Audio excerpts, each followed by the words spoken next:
Hey, it's Alex from Android Central. We're here with Huawei in Paris, taking a very quick first look at this Porsche Design Huawei Mate RS, and this is a $2,600 phone. The top model for this has 6 gigs of RAM, 512 gigs of storage, and a ridiculous price tag. So looks very pretty, very much in line with the design of some of these earlier Porsche design phones. So this is based on the design of the Huawei P20 Pro. You've got your 3 cameras on the back there, exactly the same as you would get in a P20 Pro. So telephoto zoom, 40 megapixel main camera, and of course that 20 megapixel monochrome as well. You've got fingerprint around the back as well, but don't be fooled by that, because this phone is actually the first phone from Huawei to have fingerprint built into the display as well. So you can see the UI for adding a fingerprint here. It's right in the center of the screen. We can't actually set it up on this unit because that functionality has been locked out on this in this demo area.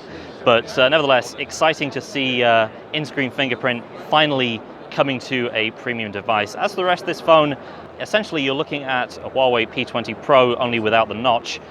So you've got the Kirin 970 processor, you've got 6 gigs of RAM and 256 on the low end for this phone, going all the way up to 512 with that ridiculous 2,000 euro or 2,600 US dollar price.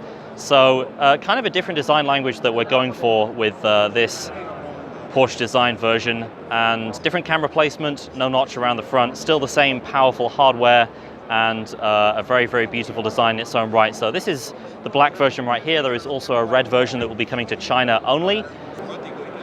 So an extremely premium device with some interesting new technology on the inside here. So that's been our first look at the Porsche Design Huawei Mate RS here in Paris. Thanks for watching, and we will see you next time.